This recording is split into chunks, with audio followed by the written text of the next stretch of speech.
Assalamualaikum warahmatullahi wabarakatuh. Nama saya Diva Aulia Widyananda dari kelas 8C.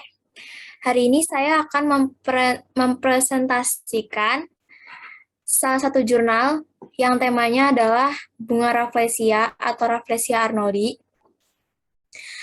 Kalian pasti sering dengar atau baca atau mungkin pernah langsung ke cagar alamnya ya buat ngeliat rafflesia. Pasti udah banyak nih yang kenal sama rafflesia. Lanjut ya ke pendahuluan. Bunga rafflesia terkenal karena ukurannya besar. Bisa sebesar roda gerobak dengan diameter 3-4 kaki, yang tumbuh di hutan tropis dari Kepulauan Melanesia. Rafflesia merupakan tanaman langka. Ini benar-benar langka, jadinya dia dimasukin ke cagar. Cagar alam. Menurut Priyatna, salah satu ancaman terhadap kelestarian rafflesia adalah kerusakan dan punahnya habitat yang mendukung kehidupannya. Oleh karena itu, perlu diketahui habitat khas rafflesia untuk selanjutnya dapat dihindarkan kerusakannya.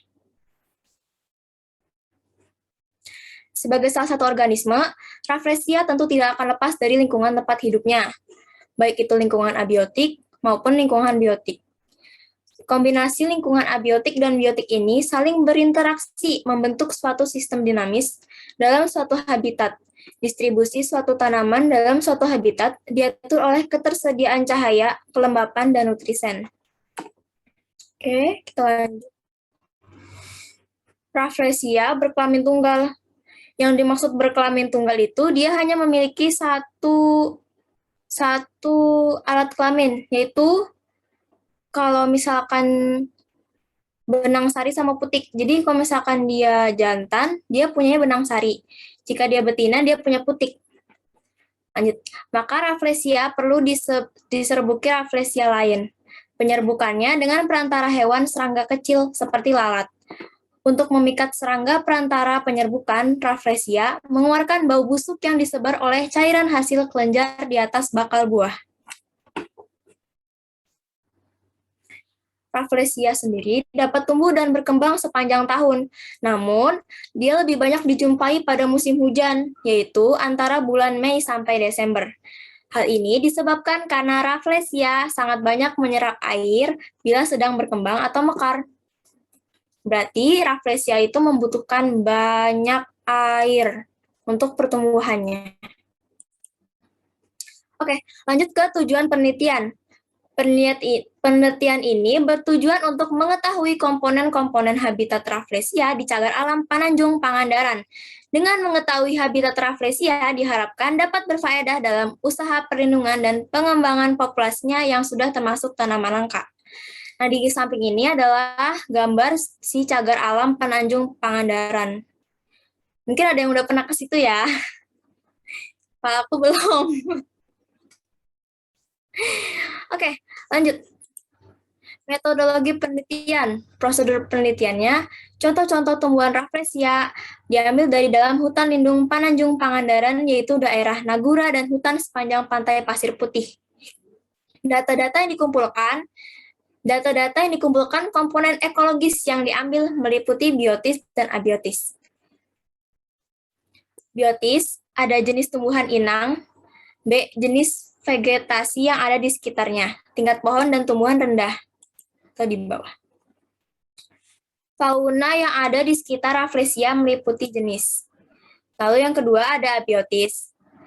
Abiotis dan aktivitasnya kelembapan udara, intensitas cahaya, temperatur udara, ketinggian tempat, curah hujan, pH tanah, dan jenis tanahnya. Oke, lanjut ke alat-alat dan bahan. Di sini ada hygrometer. Aku sertain gambarnya, mungkin kalau kalian pengen tahu. Kayak ini. Terus ada luxmeter, ada termometer, ada altimeter, voltmeter, dan pH meter. Lalu lanjut ke analisis data. Faktor-faktor biotis dan abiotis tersebut di atas yang merupakan komponen habitat Rafflesia dianalisis dengan fungsi-fungsi ekologisnya secara deskriptif. Langsung ke hasil penelitiannya. Kondisi lapangan. Tanah tempat tumbuh inang dari Rafflesia dengan konsistensi tanah gembur, pH tanah agak asam sampai netral. Daerah penyebaran Rafflesia di Pantai Pananjung, Pangandaran tersebar dari ketinggian 5 sampai 40 meter di atas permukaan laut. Ini. Lalu lanjut ke kondisi klimatis. Penelitian dilakukan pada bulan Desember pada musim penghujan. Mungkin karena dia lagi masa-masa suburnya, karena kan Rafflesia itu membutuhkan banyak air untuk tumbuh karena yang di awal tadi. Suhu udara berkisar antara 26 sampai 27 derajat Celcius. Kelembapan udara 53% sampai 75%. Intensitas cahaya masuk melalui celah-celah lapisan tajuk sampai permukaan tanah berkisar antara 50 sampai 60 lux. Lalu ada komposisi floristik. Menurut hasil penelitian Priyatna dan kawan-kawan, habitat Rafflesia patma merupakan daerah ekoton antara tipe hutan pantai dengan tipe hutan tropika dataran rendah. Vegetasi yang dapat dijumpai adalah Disoxylum aliaceum, Diospyros polyatioides, Bucania arborescens, dan bermacam-macam lumut. Karakteristika Rafflesia. Ukuran kuncup Rafflesia patma yang ditemukan di hutan lindung Pangandaran beraneka macam, mulai dari 3 sampai 15. Ditemukan juga bunga Rafflesia patma yang telah mekar, tetapi telah layu atau busuk. Diameternya mencapai 30.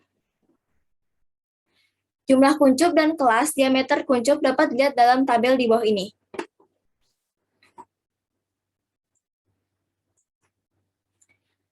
Tabel 1, jumlah kuncup Rafflesia patma. Nomor 1, bunga 1 itu diameternya kurang lebih dari 3. Jumlahnya ada 4. Nomor 2, 3, 3,1 sampai 5,0. Jumlahnya 13. Nomor 3 itu 5,1 sampai 7,0. Itu jumlahnya 2. Nomor 4 itu 7,1 sampai 9,0. Jumlahnya ada 5. Nomor 5 ada diameternya 9,1 sampai 11,0. Jumlahnya ada 2.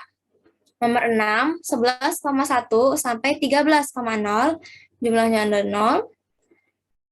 Yang terakhir, 13,1 sampai 15,0. Jumlahnya ada 2.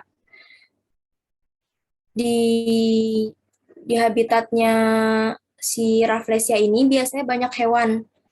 Hewan-hewan yang sering dijumpai adalah kera, rusa, lalat, berbagai jenis semut, jangkrik, cacing, dan lain-lain yang masih banyak.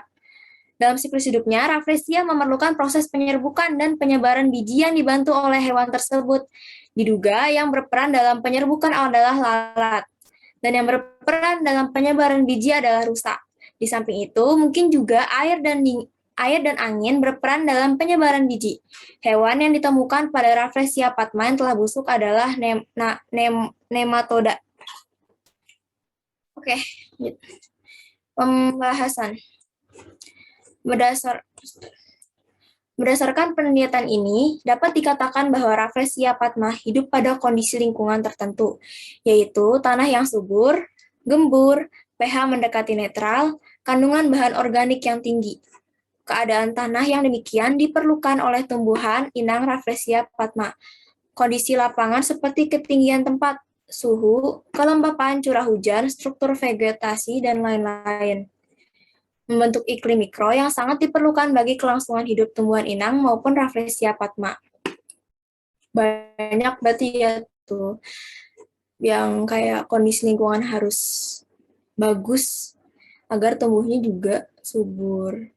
Ternyata Rafflesia patma di cagar alam Pananjung Pangandaran ini hanya hidup di tumbuhan vitis dan sebagian besar hidup menempel di bagian akar. Ini berarti Pada vitis terutama organ akan mempunyai sifat anatomi maupun fisiologis tertentu yang memungkinkan Rafflesia Padma dapat menempel padanya. Ada banyak Rafflesia yang masih kuncup. Dari diameter kuncup bunga diketahui bahwa beragamnya ini dapat menunjukkan stadia siklus perkembangannya. Diameter kuncup terkecil 3 cm dan terbesar 15 cm. Namun, saat bunga telah layu atau setelah mekar, diameternya mencapai 30 cm. Lumayan gede. Emang gede sih.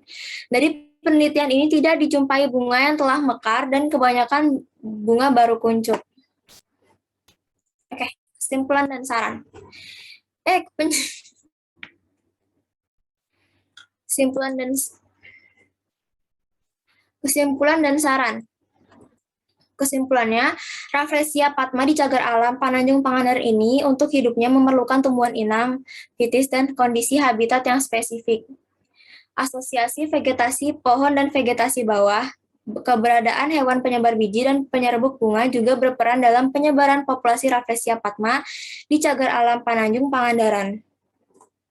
Untuk sarannya, sebagai tumbuhan langka, Rafflesia Padma perlu dikembangkan di daerah dengan membuat persyaratan hidup yang sama.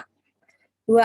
Penelitian tentang tumbuhan langka seyogyanya dikembangkan dengan tidak merusaknya dengan jangka waktu yang lama. Oke, itu dia.